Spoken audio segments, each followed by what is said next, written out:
everyone, and welcome to Before the Hedges, presented by Kroger. My name is Brandon Adams, and this is Dog Nation's recruiting insider Jeff Centel. Now, for the next hour, we're going to really get into all the latest news that involves UJ recruiting. Some of that's the two big commits the Dogs have recently picked up. Some of that is looking ahead to who might join those guys in the 2020 class very soon. And an awful lot of that, Jeff, is also going to involve the Georgia quarterback commit, Carson Beck, who you had a chance to visit with in Florida over the weekend. Also, some of the people closest to Beck helped tell us about the story of just what it is that makes Beck among the most impressive quarterback prospects in the country for this recruiting cycle.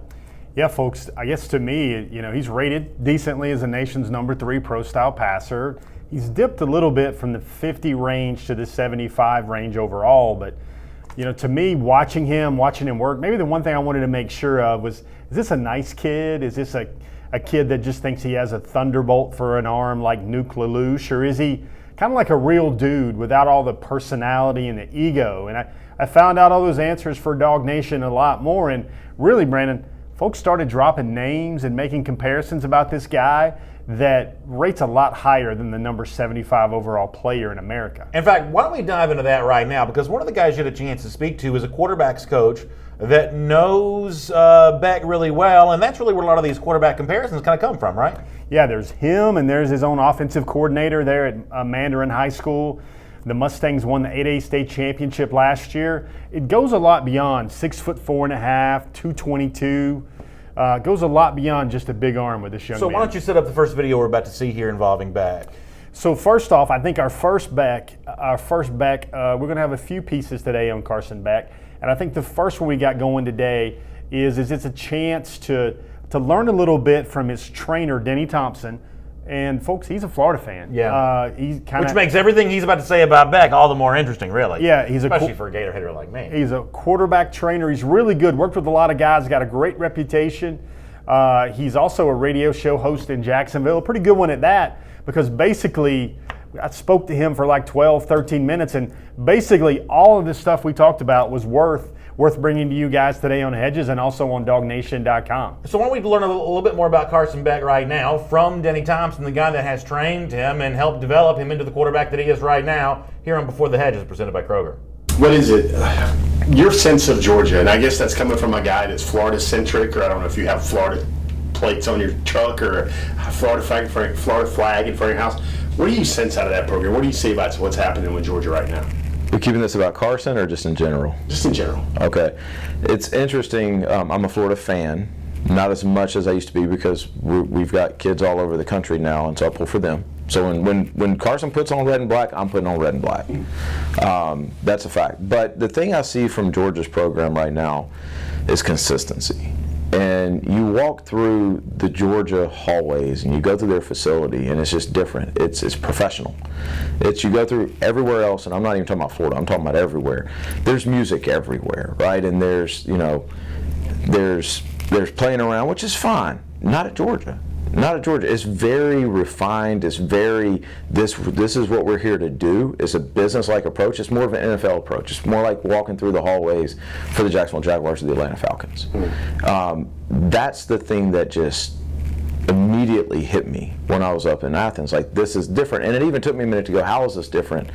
But that's the way it's different. And I think they've put together a staff of guys that not just know football and not that can just recruit, but they're likable guys, and high school coaches like them, high school players like them. They're not used car salesmen, right? And they're just good dudes out there doing what they love. And I think that's been the thing that Coach Smart has probably done the best of, is I'm gonna put together this professional environment, but I'm gonna place the guys that I think, not just players but coaches, are gonna thrive best in it.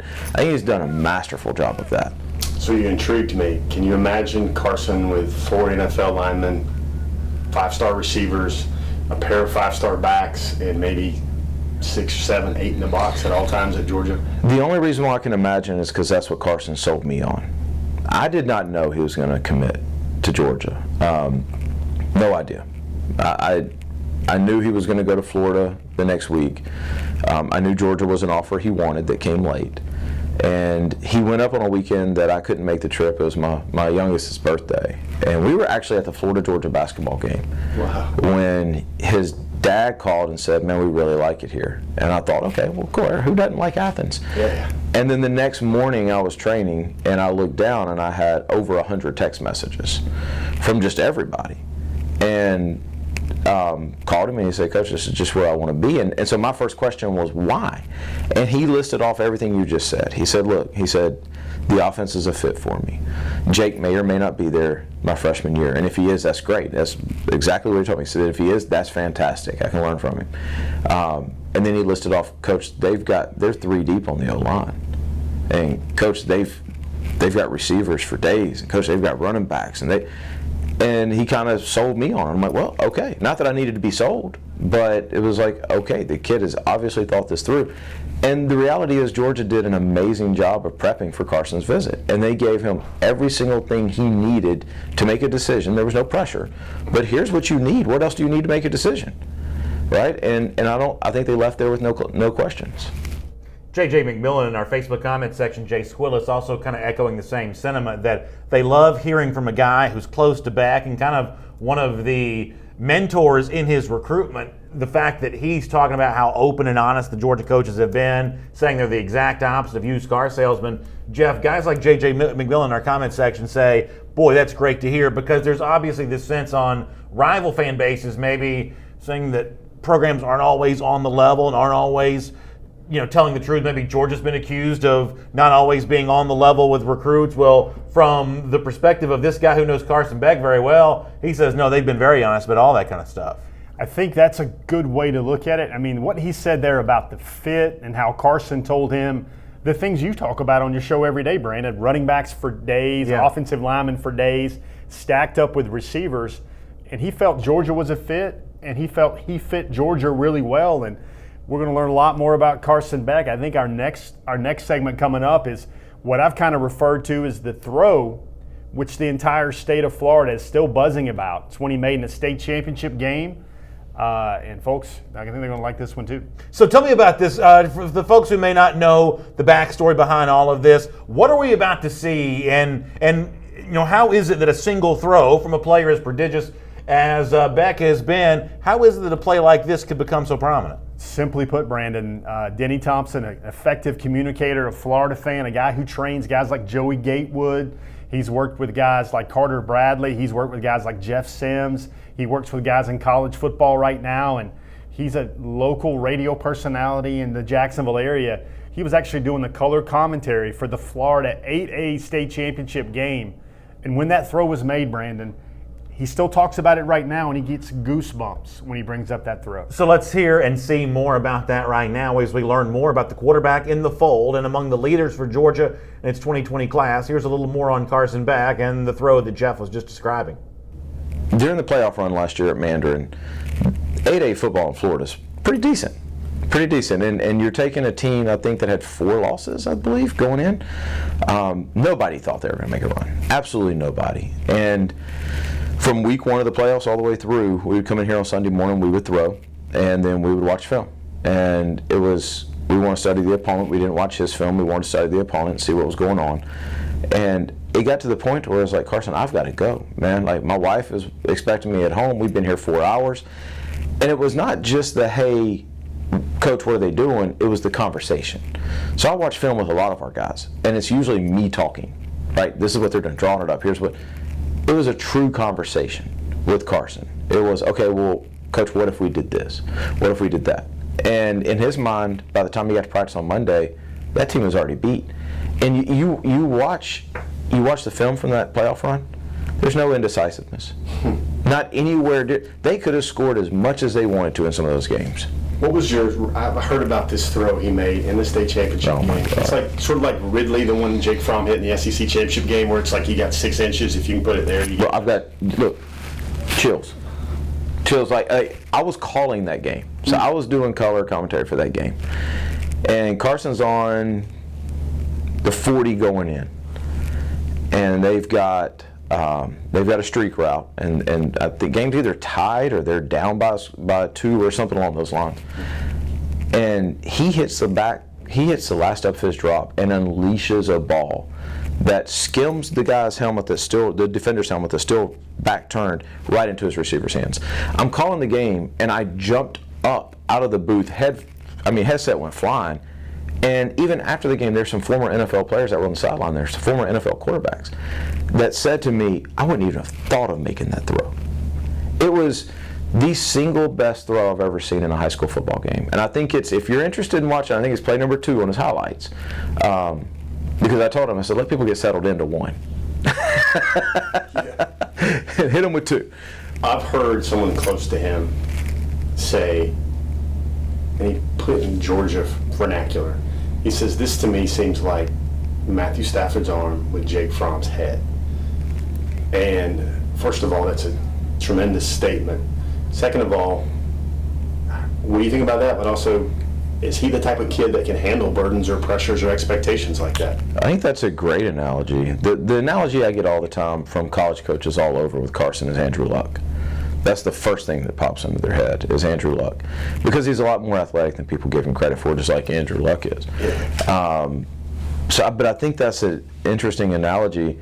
I actually think, having gone up to Georgia and witnessing some of the stuff I witnessed, I think it's a perfect fit for not just Carson, but for Georgia, because you're going from a guy in Jake Fromm who knows the game and is committed to Georgia, like through and through and through. He's not worried about the NFL. He's committed to Georgia, and he wants to win championships. And he's doing everything it takes, from studying to learning the game to learning his opponents.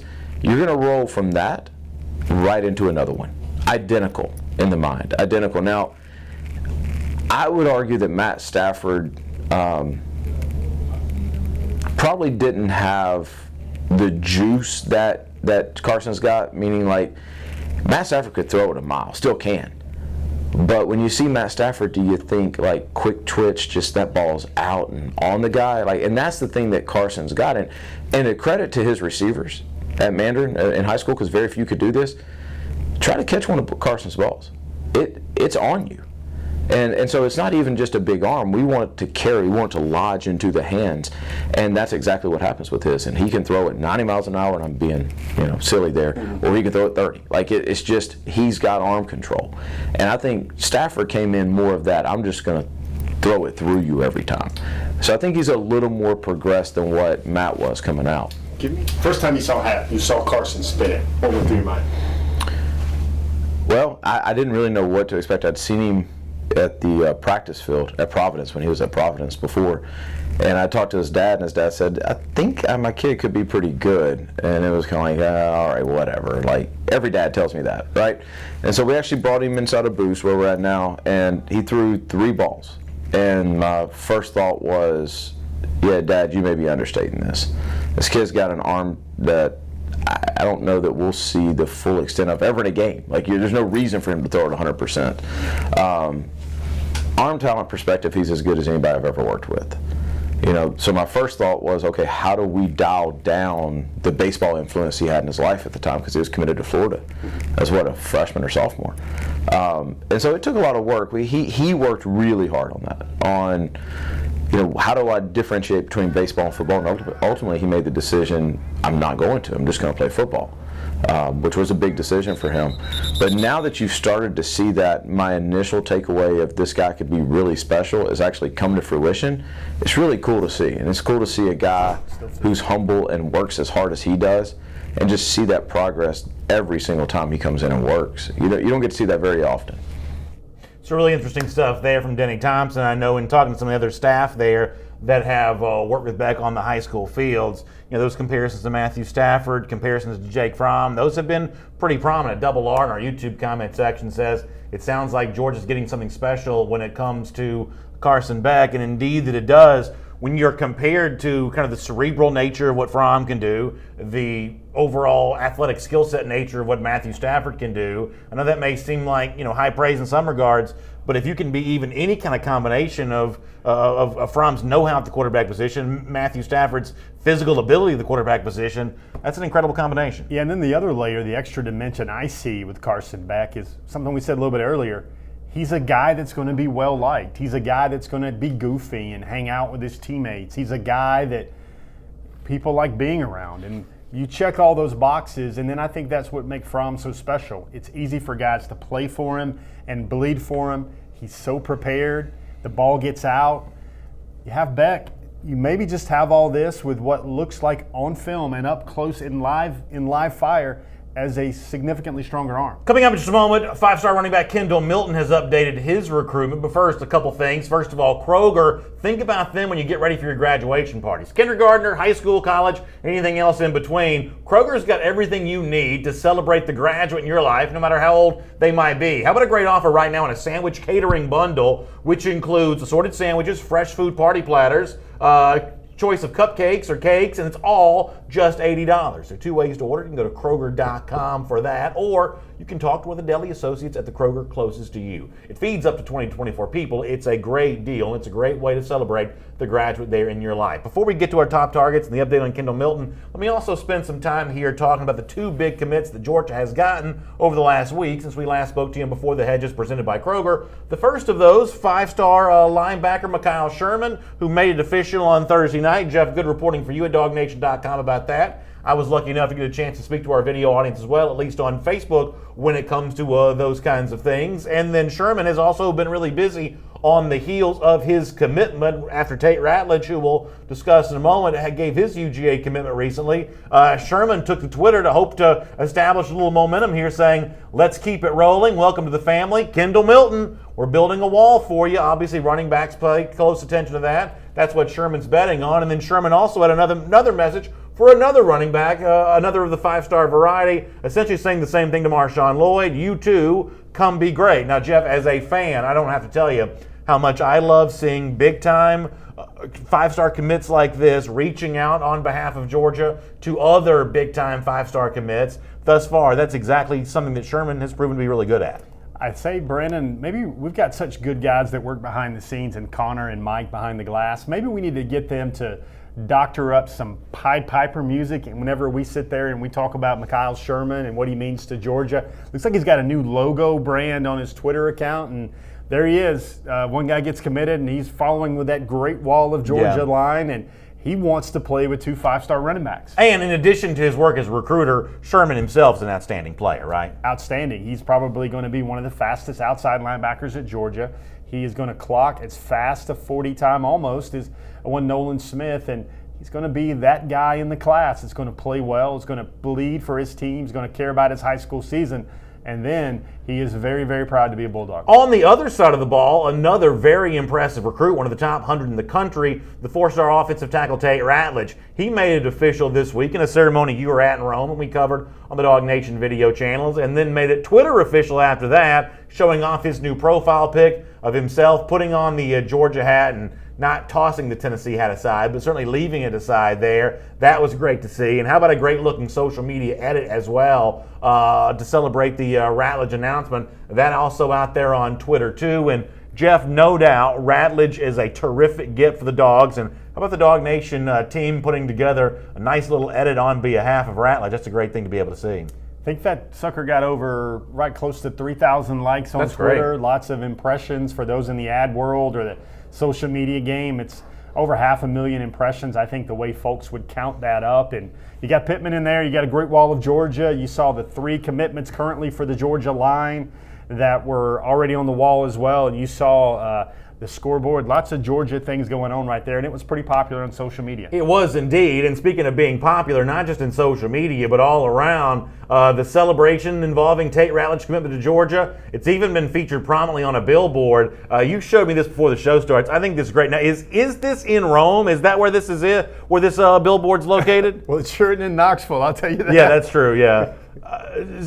I mean, it's kind of cool to see, I guess, Steak and Shake here, showing a little love to Tate Ratledge. There's no telling how much damage he could do with one of the take-home sacks. I think I said this on Twitter. I think somebody missed a great marketing opportunity from the nearest International House of Pancakes, the nearest IHOP, to get on board with this big lineman as well. Yeah, listen, so I think that's a pretty great thing to be able to see. And I think the billboard does fairly well encompass how a lot of Georgia fans feel about this. Certainly ceremonially, a lot of Georgia fans have been putting billboards up in their mind for what Ratledge is going to be for the Dogs. And I think one of the things we talked about this story, we wrote about it on Dog Nation, is the little pieces of Tate's story. What his best friend thought, the purple rain, the jacket, the purple jacket from Sam Pittman, the fact that he eats 80% peanut butter and strawberry jelly sandwiches all the time. When you're in the reporter tribe like I am, what you try to do is try to look for the peanut butter and strawberry jelly out of every story. And Tate Ratledge decided to go ahead and get it underway, decided to go ahead and commit to the Georgia G.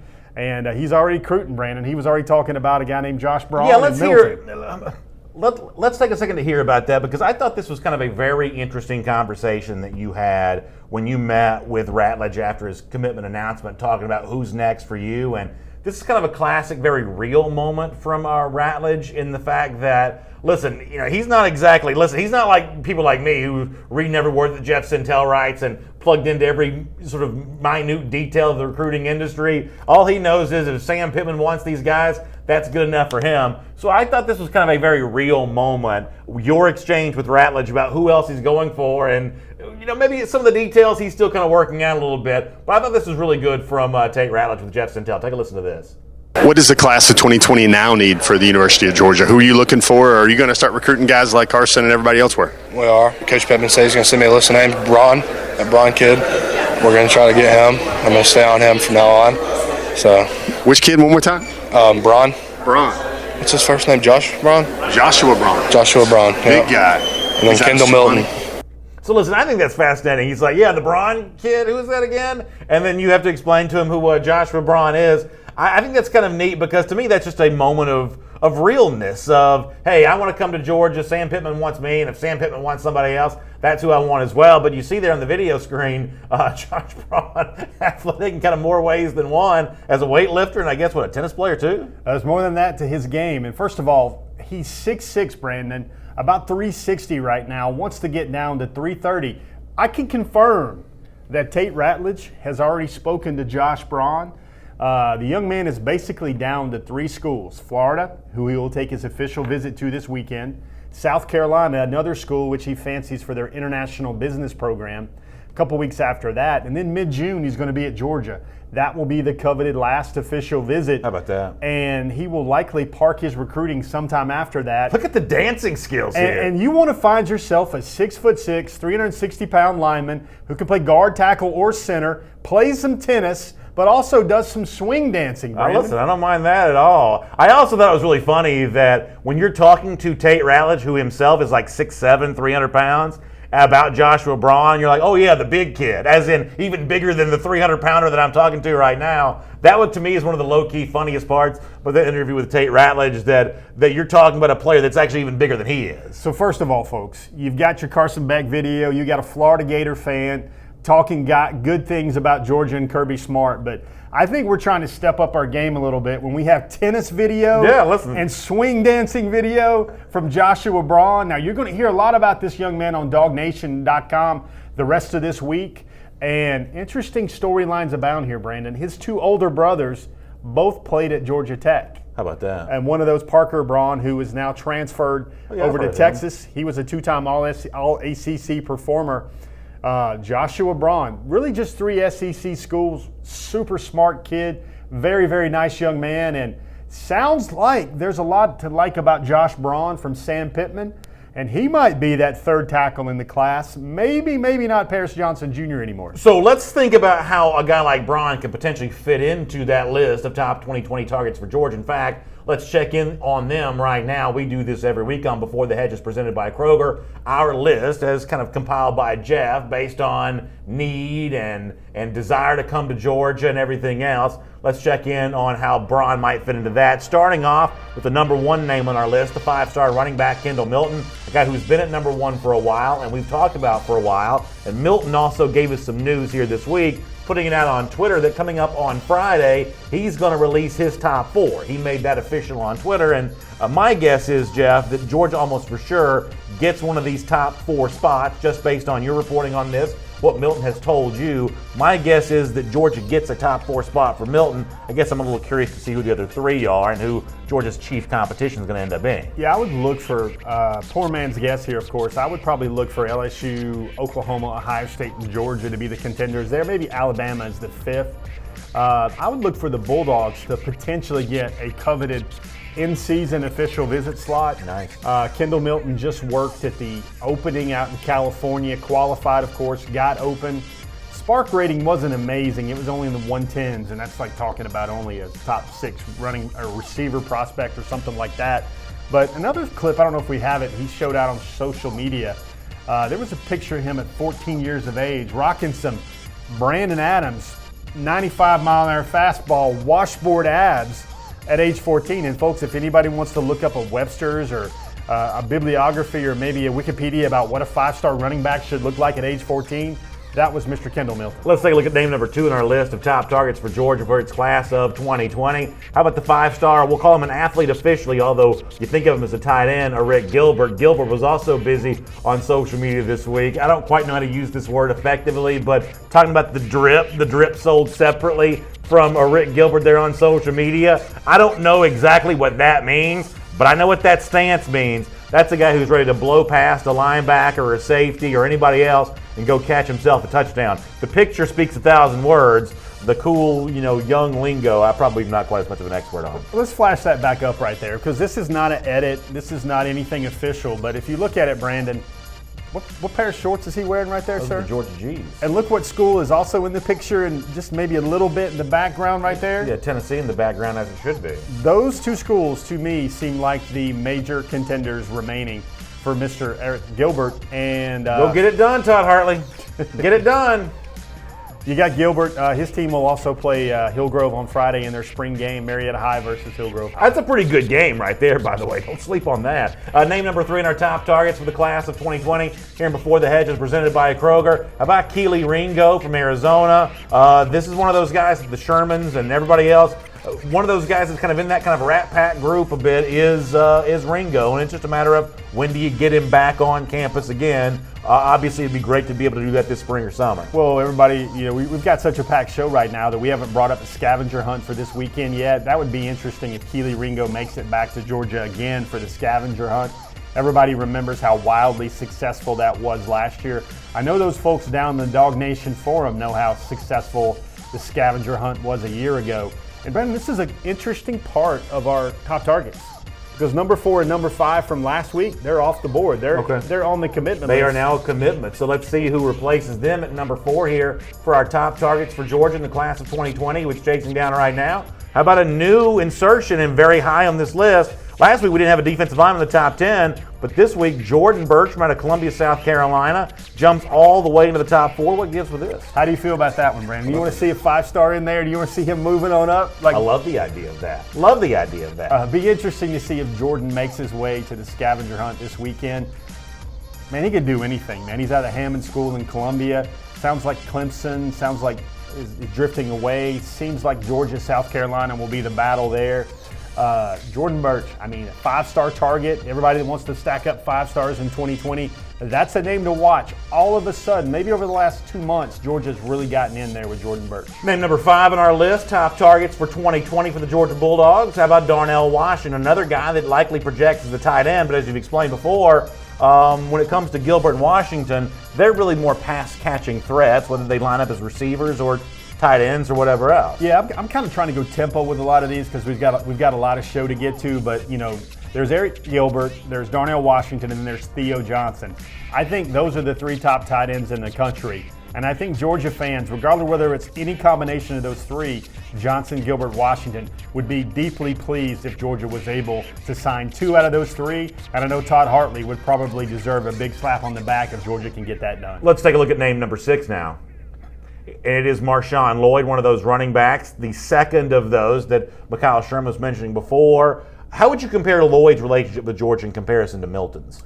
I think both. He's been to Georgia a little bit more. I think he's got the same sense of the Georgia backfield and how it's the perfect place for a running back.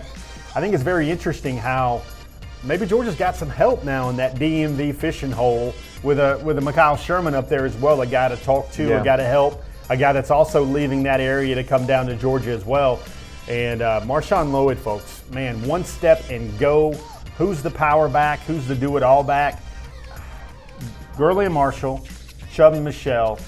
I think Georgia... It's always been that tandem for Georgia, at least in recent modern years. Cook and Zamir, I really think Georgia would be doing great justice to that tradition if they could add a Lloyd and Milton in 2020. Let's take a look at the next name on the list. Our top 2020 targets for the Georgia Bulldogs. Number 7 is How about Andrew Rame from Oklahoma? That's Sam Pittman's own home state. Now, we mentioned an offensive tackle a moment ago, but you still got Rame at number 7 on this list. I just think Rame has maybe a deeper, longer connection. He's higher rated to Georgia. Rame could play a tackle, a guard as well. It's funny how the Josh Braun stuff, he's told me that Georgia sees him as a guy that would ideally be a right tackle long term, but Braun could also play guard.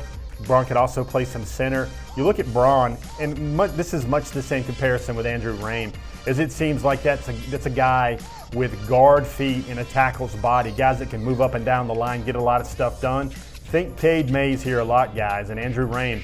I think his team was competing in the state championships in baseball for Broken Arrow, Oklahoma this week. There you go. Next name on the list, top targets for Georgia in the class of 2020, number 8. How about a new name here for 4-star wide receiver Marcus Rosemy from Fort Lauderdale, Florida? This is a new insertion into this list for this week. We got 2 guys. I'm sure Brandon has his head on a swivel to figure out all these new bogeys. We got 2 new guys in the top targets list this week, and talk about Rosemy. He's about 6'2.5", close to 200 pounds. The nation's number 6 wide receiver. Brandon, can you get down with another highly rated receiver in this class? Absolutely. Keep stacking them. Let's keep going. Okay, well, there you go. Let's move on to the next name here. Number 9 on our list of top targets for 2020, another offensive lineman, this one from New Orleans. It's Cedric Von Prawn. And how does Von Prawn compare to some of the other names we've mentioned? So you got Von Prawn. He's out of New Orleans, Louisiana. He's one of those guys that could likely be the center. I know folks wonder about Cooper Mays, Cade Mays, his brother. Von Prawn going to be a deep recruitment there with Oklahoma in the mix there. Georgia's in the mix there. Von Prawn can also play some center or guard. Another interchangeable pieces there for Georgia. Chris Branham says our top 6 guys on Jeff's list are all 5-stars. That's obviously a very impressive collection of talent that Georgia's chasing down right now. And the 4 stars beyond that are pretty impressive looking too, including name number 10 on our list of top targets for Georgia with its class of 2020, Jacoby Cowan, another defensive lineman. And I think for a lot of our audience, they're just glad to see some defensive linemen now populating this list. And I know that you've got an update coming on Cowan at DogNation.com too. It seems like we've got so much stuff going on DogNation.com, so many stories to get up. But Cowan, wait till you folks read what he has to say. I think you will find it deeply interesting. So that's obviously Georgia heading in that direction. Now, as we promised you last week, in addition to the top 10 on our list of top targets for Georgia, there's also some guys that just didn't quite crack the list, but right there in the mix for that as well. Why don't we see a few of those right now, of those guys kind of knocking on the door to be in the top 10 for Georgia with its class of 2020. As we kind of update this list for you each and every week, we got a few of those names I think we can throw out. Why don't you talk about some of the names on that list there? So Josh Braun's definitely going to be on that list right there. You've got the running back Seth McGowan from Poteet, Texas, who's coming in for his official visit this weekend. Justin Rogers is there. Zacchaeus Walker is there. Alex Huntley there out of South Carolina. A high school teammate of Jordan Birch. Jordan Birch. You got Paris Johnson Jr. still in there as well. Theo Johnson, the guy out of Canada, the number 1 player in Canada for this year. So, we had a slide ready. I don't guess it's not ready right now, but that's basically the list of all those other guys that Georgia could be on the list, could be considered a top target. The main thing we do there, folks, is it's a gumbo. It's not exactly the most highest rated players. It's more of a mutual fit, positions of need with folks who show some strong So interest. the reason why you've got Paris Johnson rated lower than some of these other offensive line names, is that because of how Georgia values other players more than him, or because how Johnson values other schools more than Georgia? I think that's a combination there. You've got Johnson. I know this guy wants to add up another 5-star and get as many as they can. I think with Johnson, more of a developmental player, much like Isaiah Wilson was when he was coming into Georgia as a five-star. You also have Tate Ratledge kind of balancing out his worth a little bit. Broderick Jones, Tate Ratledge. You got this new interest, this new true interest with Joshua Braun as well, who's been to Georgia about as many times as he's been to Florida. With Paris Johnson, though, I think LSU, Ohio State are still quite formidable there. There is some new information involving a defensive line recruit that Georgia's apparently been chasing down. We will give you an update on that coming up here on Before the Hedges presented by Kroger. But for now, Jeff Sintel, we heard about Carson Beck a little earlier. Let's get ready to hear from Carson Beck right now. And before we see the video of your conversation with Beck, I guess, would you mind just kind of giving us a brief overview of just kind of what your experience was being around Beck for as long as you got a chance to be around it? Yeah, I think, one of the things I wanted to make sure, we had such great sound from Denny Thompson talking about Florida guy liking Kirby and what's happening there. The throw heard around the state of Florida that folks that really know the football business say is the best one they've ever seen live on a high school field. But we got to do our props to our main matter of story here, and that's Carson Beck himself. I wanted you guys to get a sense of him. And in this video clip, you'll kind of see a high school type metaphor as Carson Beck was going down the hallway, and man, there was a pretty little peach walking down the hallways a lot that he sure liked, and maybe he hoped that she really liked him, and eventually those two folks got together and they started talking. Well, let's find out more about Carson Beck and the pretty little peach in this particular story here on Before the Hedges, presented by Kroger. Was Georgia like the girl that you liked, but she never really loved you or liked you back for a while? Or you went to camps there, correct? Mm-hmm. And it seemed like once Georgia was in, you were in. Can you explain that? How that? People around here think the word "played" with the Gators or whatever. Yeah. What's the best way to talk about that? So, my mouth is so dry. Okay, we're good. So, the way that I would say that is, I'll bring it back all the way to 8th grade. So, kind of when I realized, hey, I could actually go play college football. And the first camp that I ever went to was a Georgia football camp, right when Coach Smart got signed as a head coach. And our defensive line coach at Providence, who's actually really good friends with my dad and our family, he was on the 1980 national championship team. What was his name? Joe Creemans. Okay. Yes, sir. So he took me, his son, and then another football player that was on our team up to the Georgia camp. And I just absolutely loved it there. And I got to meet a bunch of coaches, and I just thought that all of them were super genuine and kind. And obviously I was only in 8th grade, so there wasn't really much to see. I mean, I was still a big kid. I was probably like 6'3" in 8th grade. I had just hit my growth spurt. But from then on, I was like, that was the first campus I'd ever been on for a football game. Or not a football game, but a football camp. And the first campus I actually got to kind of tour around and see. And almost like from the beginning, I kind of fell in love with that place. So I continued to go to camps there every single summer. Mm-hmm. But kind of like you said earlier with the whole like girlfriend, like liking them, but them not loving me back. Like I always felt like they had interest in me and liked me, but it just wasn't enough almost. You know what I'm saying? Like they needed to see that game film and that he can go out and prove that he's a winner type of mentality almost. So sophomore summer, going into junior year, I went up to camp there, and they said that they really liked me. They really liked my film from sophomore year, but they said that they needed to see more.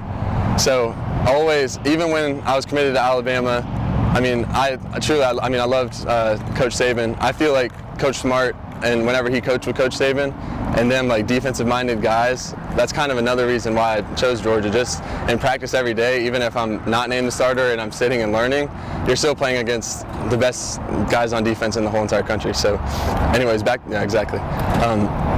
topic. But so after the junior season, I would say I had a pretty good season. I mean, and then all that stuff happened, all the awards, all that stuff, and I was just super humbled by all that.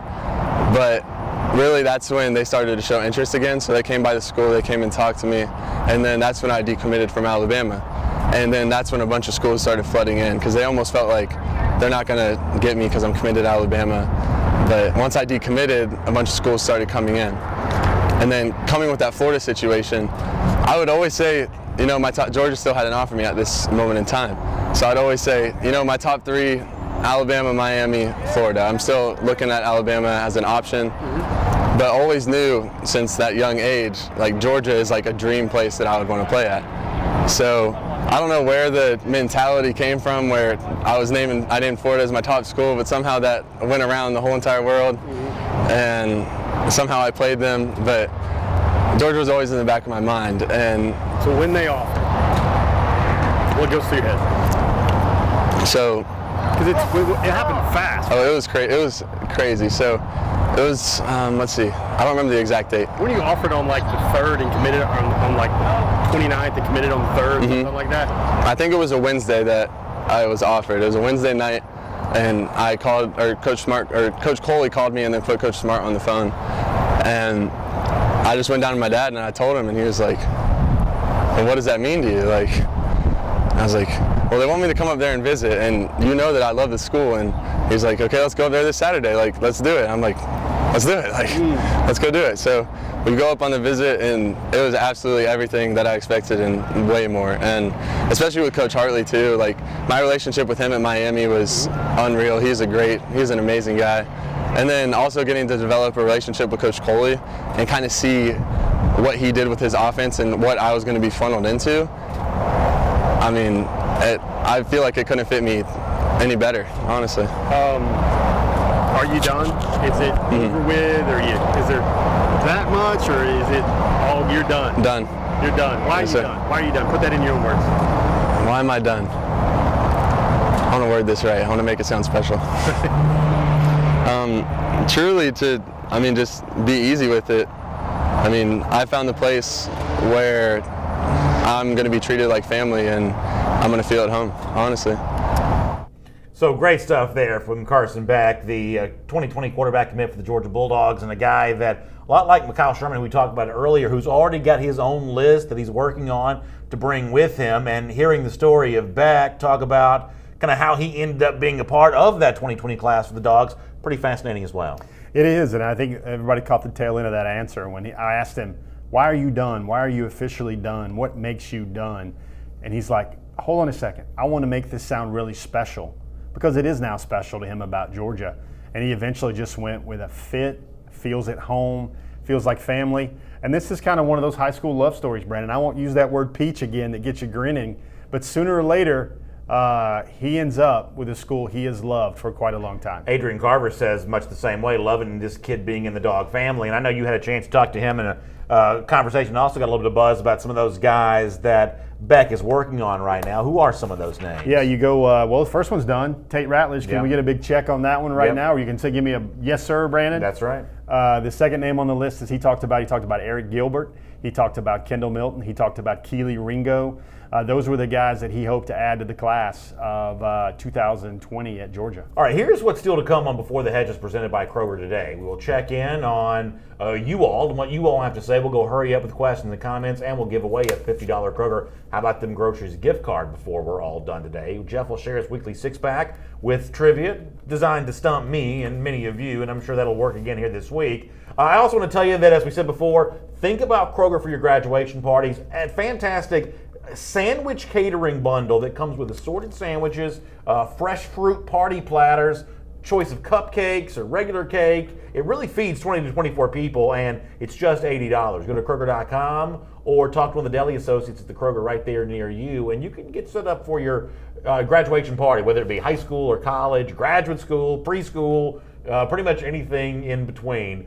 Use Kroger to really make sure your graduation party goes the way that it should. Now, before we get to any of the other stuff that I just mentioned, it's also time to kind of check in on the online chatter. We like to do that from time to time here on Before the Hedges presented by Kroger. And I want to start with what I thought was kind of a piece of interesting information involving a guy that we have talked about before. That's the defensive lineman Jay Hardy. And I always kind of laugh at, there's no way that you can choose between 12 of anything. You have to whittle it down more than that. Except Hardy right now apparently is going the other direction. He's adding his top 12, and now he's going to release a top 16. Jeff, we're going the wrong direction here for Mr. Hardy. Now, I know the college choice is a difficult thing, but how are you going to add 4 more names to a top 12? Well, this is a guy, when he plays basketball, he never sizes up a shot he doesn't like. He likes to shoot the trays from long distance. Well, speaking of basketball, this list is about as long as the NCAA bubble list every March at this point in time. Yeah, we could call this one. I wouldn't expect the Jay Hardy Chill Out Jay recruitment to be done anytime soon. I guess not. He's coming back for seconds, adding to Michigan here, adding Ohio State here. 16 schools. And he won't release it for another month, man. He's kind of way out there. Listen, good for him, man. Enjoy every minute of this process. Speaking of guys enjoying the process, a couple offers go out for Georgia. Tell us a little bit about Gabriel Rubio. Okay, first of all, I think you guys can read about him sometime. There's all these stories I got to write. But Rubio is the son of an former NFL defensive lineman. He's just 15 years old. He's about 6'5.5", 290 pounds. He's called Big Snack, or he's called Snack. He's called who? He's called Snack, and Big Snack because growing up in his life, he really liked to get some snacks. Wants to be a firefighter one day. Again, he got an NFL legacy right there. Main thing, Dan Lanning eyeballed him in practice, admired his motor, his vigilance, and how he got after it at his size. Defensive coordinator of the University of Georgia extends this offer. How much fun would Sanford Stadium PA announcer Brooke Whitmire have with the last name of Rubio, much like Ricky Rubio in the NBA. They give the Rubio. I could see him getting into that. A sack for a big snack. There we're already going, man. There you go. It's not bad either. Also, Smell Mondon gets his UJ offer here a little bit as well. You love seeing these guys celebrating this on social media. Yeah, 2021 guy, one of the highest rated players in the state of Georgia for 2021 that the Bulldogs had not yet offered. Looks like an outside linebacker, checks all that size, speed, length, track guy, what everybody's looking for out of Paulding. So another name, another big offer, 2021 class. Remember, folks, Georgia as of yet does not have a public 2021 commit. No, it does not. But something that Georgia does have is the talk of the nation beyond just college athletics with Matthew Boling, the incredible track star out of the state of Texas, who put on another feat. Bleacher Report captured this on video and tweeted that out. I think we have a little snippet of this that we can also show as well. Jeff, it's quite amazing, and this video in particular tells the story about anything else. This is almost like one of the great come-from-behind scenes you'll ever see in any kind of track situation here. The bowling phenomenon is actually becoming pretty amazing. It is, and it's bowling with one L. Everybody's going to get that now because he never takes an L on the track. But look at that. You want to think Chariots of Fire here music right here, Brandon, but it's really more like Lightning McQueen or something like that. Look at those afterburners. The track guy, the hype man on the track basically says, is somebody about to get walked down? Can you imagine being on a race and you could hear the announcer saying, thunder's coming over your shoulder and having to compete in that? And look, Matthew Boling does as expected. So I don't know the first thing about track and field. Is there professional track and field? Is this guy going to turn pro? Is he going to even go to Georgia? Yeah, that's a great question, Brandon. But again, I've got to. I mean, I feel like you could just go around the country and just show up and charge people $10 to watch you run. I feel like you could go pro just doing that. Listen at you, Brandon. You're working for your audience right now. I've got a great conversation with Matthew Boling. We've talked about a lot of things. Somehow when all these football recruits stop committing and making these moves, I'll have to write this up for the good people of Dog Nation.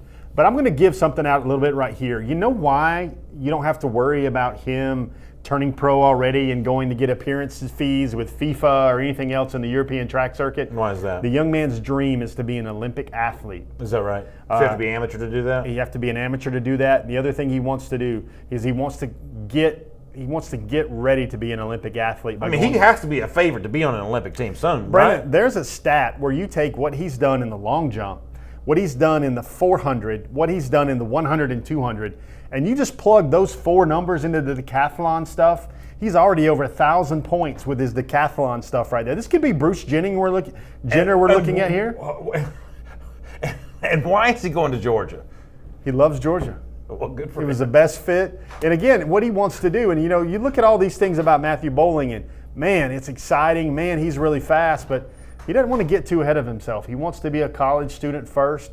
He wants to do big things, and he wants to do it at the University of Georgia. And folks, we don't see track guys come like this, across like this ever. Bill Kelly and Lauren Anthony Hudgens cut right to the chase. They said, "Buddy, can he catch a football and can he put some pads on?" Listen. I know that Christo and the guys have done great with the track and field as of late, but when you see a guy running that fast, you know what this audience is thinking. How about an end around? How about a jet sweep? Well, I think we've learned by now, Brett. If the Dog Nation audience has not learned anything right now, I don't care how fast you run. cough, D-Rob. I don't care how fast you run. If you can't block the man on a stretch play or on a toss sweep, you're not going to catch fade routes for the University of Georgia. Plus, I'm old enough to remember when the Chicago Bears tried this with Willie Gault. It doesn't exactly work out as well as you might think. Let the man run track. Let the man be a long jumper. Here's another bowling fact right now. When he gets to Georgia and he long jumps for the first time and simply records a long jump at the University of Georgia, he will break a long-standing Champ Bailey record and hold the long jump record. No, we ain't gonna do that to Champ. Let Champ's record stand. Set in the indoors. Here you go, football bias again. Let Champ's record football stand. bias. This guy's gonna have enough records. Let Champ Bailey He's going alone. to jump 26 and a half feet or something like that at Georgia. The first time he does and set the school record, you start seeing all these things about Matthew Boling, and it's like, okay, 100, 200, long jump, relays. This could be of this generation the Carl Lewis, and the Jesse Owens for the United States of America. And I think we can pump our brakes on football for an athlete as rare as that. It goes without saying that Matthew Boling knows how to hurry on the track. And speaking of hurrying, we'll hurry up just a moment here on Before the Hedges presented by Kroger. We'll take as many of your questions and comments as we can in a 5-minute period and give away a Kroger $50 gift card as well. But before that, let's do the six-pack as Jeff, you try to stump us once again here. Okay, Brandon, we're on a Matthew Boling pace with this show because we've crammed so much content into this. I'm going to dispense with the pleasantries of your weekly six-pack. Let's just get right to it. Question number 1. My good man, what do you think we're talking about today on our six-pack? How about quarterbacks? How about Carson Beck Day here on Before the Hedges?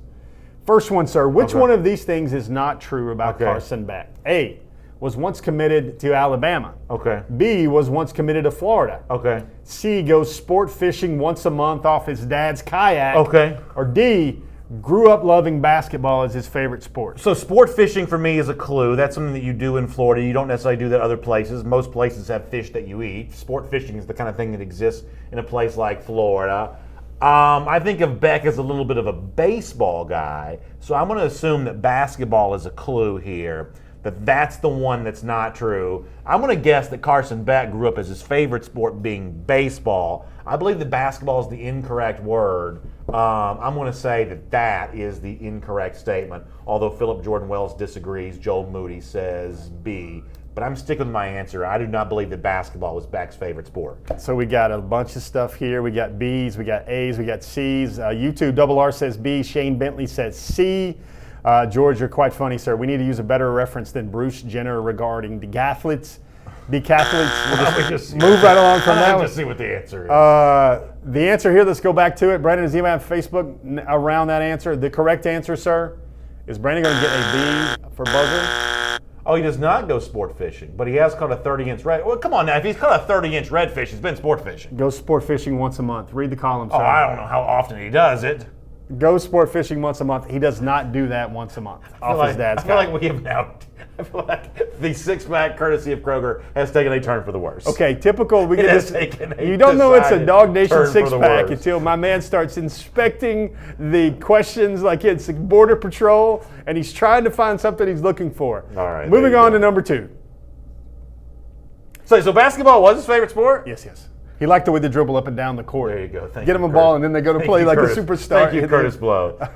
Which one of these stats is not true about Carson Beck? A, threw for 475 yards in the first half of a playoff game. B, threw 17 TDs and just 1 interception in the state playoffs. Played in just 4 games as a sophomore QB. Okay. Or D, was once clocked at 94 miles per hour as a pitcher in baseball. So if he's got a strong arm than Matthew Stafford, like the guy said earlier, then he's got to be able to throw in the 90s. So I'm going to say that is true. As far as the other stats and stuff go, 475 for a half seems pretty impressive, but you wouldn't mention if it wasn't true. So I'm going to say that's there. The 14 touchdowns and a pick for a playoff, that seems about right. Only played 4 games as a sophomore. I'm going to say that just by process of elimination, the correct answer is C here. Roe Hawkins, R. Edward Moore Jr. agrees. And you know R. Edward Moore Jr.'s got this one right. So I'm going to go, that's just a very distinguished sounding name. So I think Richard Pollard says D, though. I'm going to say the answer is C here. Shane Bentley has B. Double R says there's no way A is true about 475 yards and a half. Well, why would you mention it if it wasn't true? Devin Glenn says C. A. Crow King's got an A. Bulldog Chris has an A. Bulldog Chris says it is true. Bulldog Chris was at the game, apparently. Ninja the Noob says E. Oh, good to see Ninja the. We hadn't seen Ninja the Noob in the comment section in a minute. E. None of the above, guys. Let's look at the answers one more time. Your correct answer, Brandon. Are you going to get buzzed for this or belled for this? The correct answer, Brandon. Which one of these stats is not true about Carson Beck? It's actually D. Was once clocked at 94 miles per hour as a pitcher in baseball. It was actually 91 miles per hour. I literally want to jump out the window right now. I got to make these trivia questions work, man, for you. Come on. I literally want to jump out the window. All right, question number 3. Number 3. Another thing about Carson Beck. Carson Beck. Which Georgia coach played a clutch role in the recruitment of Carson Beck? I do know this one now. A. James Coley. B. Todd Hartley. C. Scott Fountain. D. Kirby Smart. Or E. Jim Chaney. Let me tell you one name I know it's not. It's Jim Chaney. Now, I'm sure there are a few names that you could mention here, but I do remember, and your reporting is what helped me understand this, role that Todd Hartley played in all of this? The correct answer here is B. Todd Hartley, a big impact on all of this. Lots of people are popping with B. They were watching maybe that interview early in our show. Let me drop a little knowledge here right there. The correct answer, I'm going to go ahead and give it to you, Brandon. The correct answer is indeed one Todd Hartley, the tight ends coach at Georgia. I think it was big for here because Hartley he'd recruited him, he'd heard the gospel from other coaches. As an area recruiter, correct? As an area recruiter. So kind of the north part of the state then. Talking to coaches in Florida when he was at Miami. I think here is what was big with Carson Beck, and maybe it explains, I'm sure this will be in a Dog Nation story later on, but why was Georgia so late on this guy? I think Georgia moved off the block of trying to find a certain type of quarterback. I think we could call him the next Deshaun Watson, the next big dual threat, the next guy who checked every box. And Georgia just eventually decided, forget all that, man. Who is the best quarterback in the country for us to go get? And that answer, Todd Hartley was shouting it and maybe pounding the table for it, was Carson Beck. Winston Mock says he finally got off the schneid. And Winston, I know exactly how you feel on that. And Jeff will turn the attentions back to you for the next question. Next one, we're coming up, more Carson Beck, obviously. By the way, Neo says the bell is too loud, Connor. I don't know if you're playing the bell extra loud today. I'm not quite sure what that is. That bell needs to ring for Brandon when he gets it right, like Yeah. King's Landing's bell rang in Game of Thrones. Neo, here's the good news. I don't think you have to worry about the bell ringing too loud again because the chance of me getting one right again are probably not great. But He's 1 for 3. That's why he talks about when he's only hitting 333 in a six-pack. Now, another one, Carson Beck, obviously all day long here on the Hedges. Our next question is, which one of these factoids pertains to his unique pregame routine before every game? All right. Red Gatorade and a yoga session. Okay. B, orange Powerade and some Sour Patch gummies. Okay. C, he listens to In the Air Tonight by Phil Right. Collins. Or D, he catches the latest episode of Dog Nation Daily. So that's not his pregame routine because he, like everybody else, probably does that every single day. So that's not just a pregame thing. Of course. In the Air Tonight by Phil Collins was a big song for my era, and it's still kind of a big football song now. Does a 17-year-old young man know Phil Collins' In the Air Tonight? He should for the drum solo alone. I'm going to say no. The one about B, about the Sour Patch Kids or whatever, that feels like something a high school kid would do. I'm gonna go Powerade and is it Sour Patch Kids or Gummy Worms or whatever it was? I'm gonna say Sour Patch Gummies. I'm gonna say it's B. This just sounds like something a high school kid would do. Shoot his blood sugar up to 2 million%. 2 bazillion%. With Powerade and some gummy Sour Patches. So I'm going to make my Kevin Drummer says Tom Brady does do yoga, though. I feel like the high school kid's probably not doing yoga. Now, at these fancy schools these kids go to today, who knows? But I feel like yoga's a little bridge too far here. So here's what I'll say. I'm going to say that A, Carson Beck does do him some yoga. But I'm going to sit here and I'm going to make my Jon Snow face, looking up at the sky, waiting for the bell to ring for my man Brandon, because he got that one right. There you go. Connor's very excited. There you go. Yeah, see, that's the power of deduction. That's the power of elimination right there. You got question number 5 Does that for make us? you 2 for 4 now, sir? Something like that. You okay with that orange Powerade rather than the red Gatorade and all that stuff? Yeah, You're that's fine? fine. That's fine. All right, moving right along. Young man needs his electrolytes. I'm not going to be too particular about that. Bazillion sugar calories. His family is a unique mix. Which one of these elements is not true about the Becks? Oh, Lord. A, mom was a former NBA cheerleader and dance team member. Okay. D, dad was a will linebacker at Navy during the early 1990s. How about that? C, dad was also stationed at the Naval Supply Corps School in Athens exactly at the time when Kirby Smart played at Georgia. So that's a real thing, by the way. David Robinson, Roger Staubach, famous Naval Academy graduates, did spend some time in Athens. Now, that building's not there anymore. It's been turned into something else. Closed down. Yeah, but that Naval Supply Corps school is a real thing. A lot of the famous folks from Annapolis have been there. The last one, number D, the family pet, a 2-year-old collie, is actually named Georgia. I feel like the dog's too much. I don't think they're living in Florida naming a dog Georgia after really having been Florida fans. I know he's also said he was a Georgia fan, but something about that. I feel like the dog's name's not Georgia. And there's so much other Navy stuff in there. I'm going to say that's true. Now, I didn't know his dad played at Navy, but I'm going to assume he did. Otherwise, why would you include it? And I'm going to say the dog's name's not Georgia. Let's unpack this question right now. Number one, Let's look at that question. Mom was actually a former NBA cheerleader. She's now a kindergarten teacher. She was a dance team member for the Washington Bullets back when they were the Bullets. Oh, is that right? Dad, Actually, here's a funny piece of trivia. The Bullets' old dance team, you know what they were called? The Bullettes. That's a true story. now you're really going to put Connor to sleep behind the glass. That's right a true there. story. He's going to punch somebody. Dad was a will linebacker at Navy during the 90s. He was By actually. the way, Washington should still be the Bullets, but go ahead. He was probably 205 pounds soaking wet as a will linebacker. Dad was actually stationed at the Naval Supply Corps the School in dog's Athens. name's not Georgia. He even actually watched Kirby Smart and saw Georgia play a lot when Is that right? 96, 97 season. Is that right? Family pet, cool little dog, always in your face, nice little 2-year-old collie, but it's not named Georgia. There you go. There you go. Complainer over here is now 3 for 5. There you go.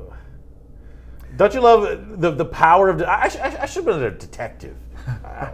I decipher these. And If we had a research staff, I get to the heart of the matter. if we had a research staff, I'd give them a Kroger gift card if they could look through the last year of Kroger pick sixes or six packs and deduce your batting average on Yeah, this. it's not 500. I'm guessing it's not 500. But We got one more? I dig in and I can find the right answer. All right, number 6. Preview of a story to come. All right. Beck's trainer, Denny Thompson, we heard from him, great soundbite guy, made his own player comparison with Beck. Which quarterback did he feel that Beck reminds him of? A, Trevor Lawrence. Yeah. B, Baker Mayfield. C, Andrew Luck. D, Jake Fromm. Or E, Matthew Stafford. So I think we heard him talk about Matthew Stafford earlier. That's the answer. If you were with us earlier, you heard the Stafford comparisons there. Pretty interesting stuff. Let's see what YouTube has to say.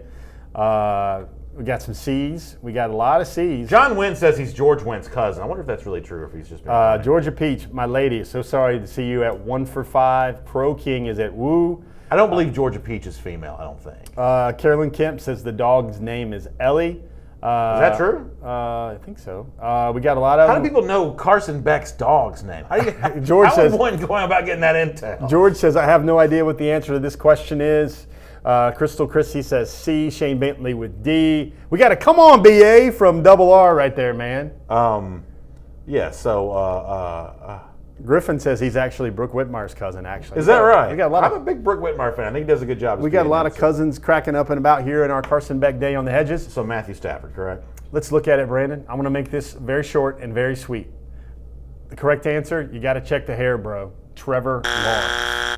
He talked about Matthew Stafford in the video. I heard him say it. No, he said the ways that he is higher than Matthew Stafford. The actual closest player parallel comparison he has is Trevor Lawrence. And you don't give me that long face there, Brandon. He talked about Stafford for like 60 seconds. He also talked about Jake Fromm. Oh, Lord. All right, there you go. That is the six-pack courtesy of Jeff Sintel.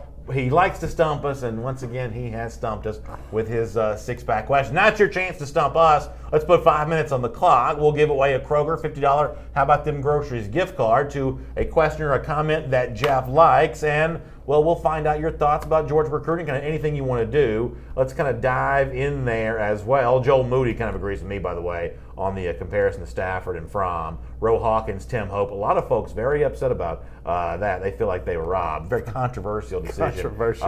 Apparently, the six-pack's more fixed than the NBA draft lottery, as it turns out. Over here on YouTube for a second, as our six-pack rolls on. Georgia Peach, by the way, is a girl.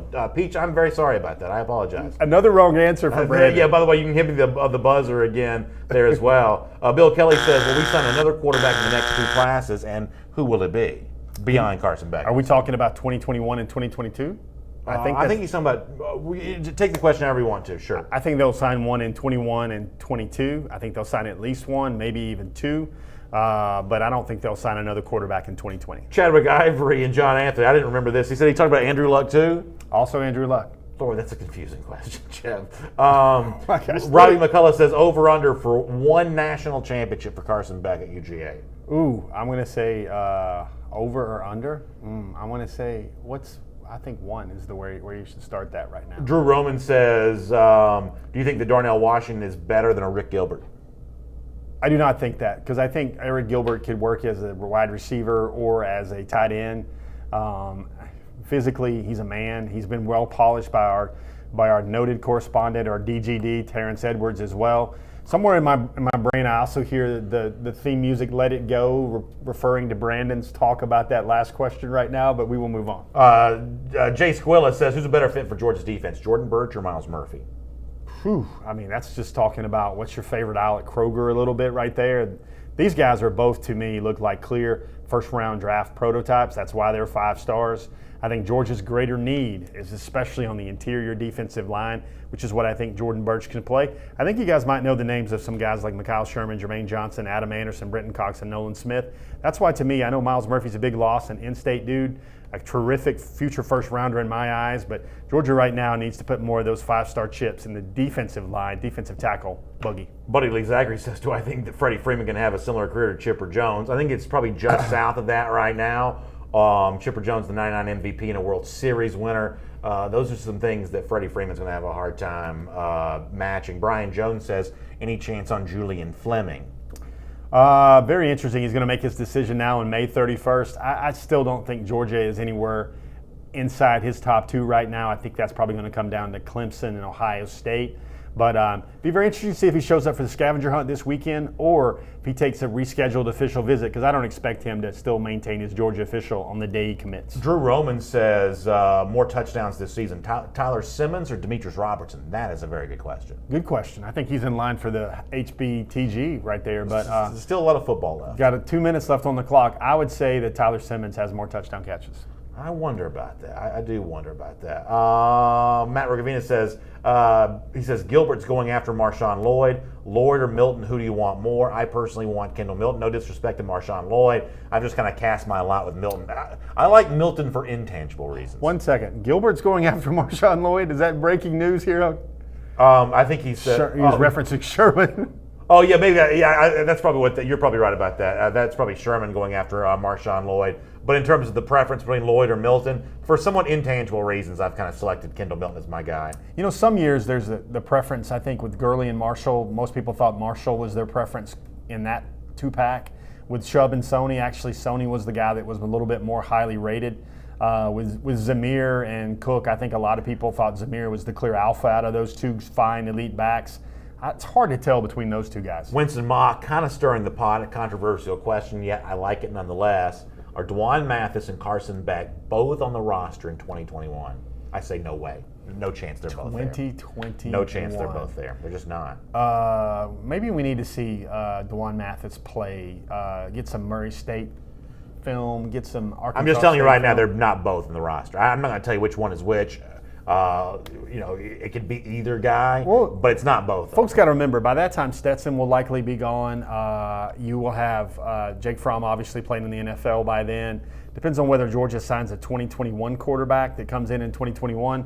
You got to remember, Dwan Mathis and Carson Beck, he's still at Georgia potentially as the number 2 quarterback by that time. Michael Hoffman gives you this over-under 500 yards for Zamir White this season. I am going over. I like that question, though. James Bryant says, what commits might play more than one position? Any commit that might do that? All of them will. I think, though, a lot of those guys will be special teamers. You got to think about them on the kick team and the punt team. If they're talking about current 2020 commits, I think a guy like I'm rolling through them really fast in my head right now. Carson Beck's not going to play multiple positions. Jalen Kimber, he could do a lot of things. He could be a star potentially. Right now, I think more of the multi-tiered players will come later in the class. How about we give the... one more thing. Sherman, you're right, though. Sherman can play inside or outside linebacker. I think that guy. How about we give the $50 Kroger, how about them groceries gift card to Michael Hoffman? Really good question on Zamir White. I like that one, but I also like the one about Tyler Simmons or D-Rob. I'm kind of torn. By all means. By all means. You know what? Since you need one more correct answer for the day to feel good about yourself, I will let you award the Zamir question as our How About Them Groceries $50 winner. That is Jeff Sintel. My name is Brandon Adams. Thanks for being with us on Before the Hedges presented by Kroger. We really appreciate that. Check out Jeff this week at DogNation.com. He has got a lot of great content coming your way. I'll see you tomorrow morning at 10 a.m. for Dog Nation Daily Live. Don't forget, we're getting ready for Dog Nation Days of Summer coming up. Hope you'll check out DogNation.com for more details about that. Check out the Kroger closest to you. Get ready for graduation parties and everything else you got going. Memorial Day, cookouts and picnics and everything else in between. We'll see you next week right here on Before the Hedges, presented by Kroger.